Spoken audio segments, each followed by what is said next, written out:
সময়ের পরিক্রমায় বদলে যায় গল্পের প্রেক্ষাপট, বদলায় পর্দার পেছনের কারিগরেরা, কিন্তু যে নামটির মহিমা বাংলা চলচ্চিত্রের আকাশে ধ্রুবতারার মতো স্থির, তিনি megastar Shakib Khan. Welcome to the show.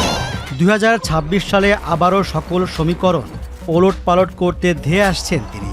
এবার শুধু নায়ক নন, দেশপ্রেমিক সৈনিক আর অন্ধকার জগতের রাজকুমার। সোলজার ও প্রিন্স, এই দুই অগ্নিগর্ভ সিনেমা নিয়ে শুরু হচ্ছে সাকিবীয় রাজত্বের আরেকটি অধ্যায়। আলোচনার তুঙ্গে রয়েছে সোলজার। পরিচালক সাকিব ফাহাদের এ সিনেমাটি কেবল বিনোদন নয়, বরং দেশপ্রেম আর মানবিক আবেগের এক গভীর আখ্যান। এখানে সাকিব খান ধরা দেবেন এক অকুতভয় সেনা সদস্যের বেশে, যার ধমনীতে বইছে দ্রোহের আগুন, হৃদয়ে স্বদেশের মানচিত্র। সেই বীরের গল্পই বলবে এই সিনেমা। এ ছবির শুটিং প্রায় শেষ পর্যায়ে। সোলজার ছবিতে সাকিবের সঙ্গে পর্দায় ম্যাজিক দেখাবেন তারিক আনাম খান, তৌকির আহমেদ, তানজিন তিশা ও জান্নাতুল ফেরদৌস ঐশীর মতো অভিনয় শিল্পীরা। একদিকে সোলজার সিনেমার রণহুঙ্কার আর দেশপ্রেমের বারুদ যখন দর্শকের হৃদয়ে কম্পন ধরাবে, অন্যদিকে আভিজাত্যের রাজমুকুট মাথায় নিয়ে রূপালী পর্দায় উদিত হবেন অন্ধকার জগতের প্রিন্স। 90-এর দশকের ঢাকার অন্ধকার চোরাগলির রহস্যে গড়ে উঠেছে এর গল্প।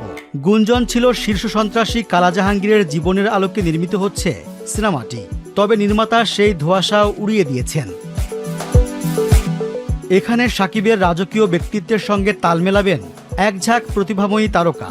কলকাতার জ্যোতির্ময়ী কুণ্ডুর মায়াবী উপস্থিতি আর বাংলাদেশের জনপ্রিয় অভিনেত্রী সাবিলা নূর ও তাসনিয়া ফারিনের অভিনয়ে সিনেমাটি পাবে এক বহুমাত্রিক রূপ। ঢাকা শ্রীলঙ্কায় হবে দৃশ্যধারণের কাজ। একদিকে সোলজার সিনেমার হুঙ্কার, অন্যদিকে প্রিন্সের রাজকীয় দাপট। সব মিলিয়ে 2026 হতে যাচ্ছে সাকিব ভক্তদের জন্য এক উৎসবের বছর। এখন শুধুই অপেক্ষা সেই মাহেন্দ্র ক্ষণের, যখন পর্দা উঠবে আর মেগাস্টার সাকিব খান আরও একবার প্রমাণ করবেন সিংহাসনটি তারই ছিল এবং থাকবে।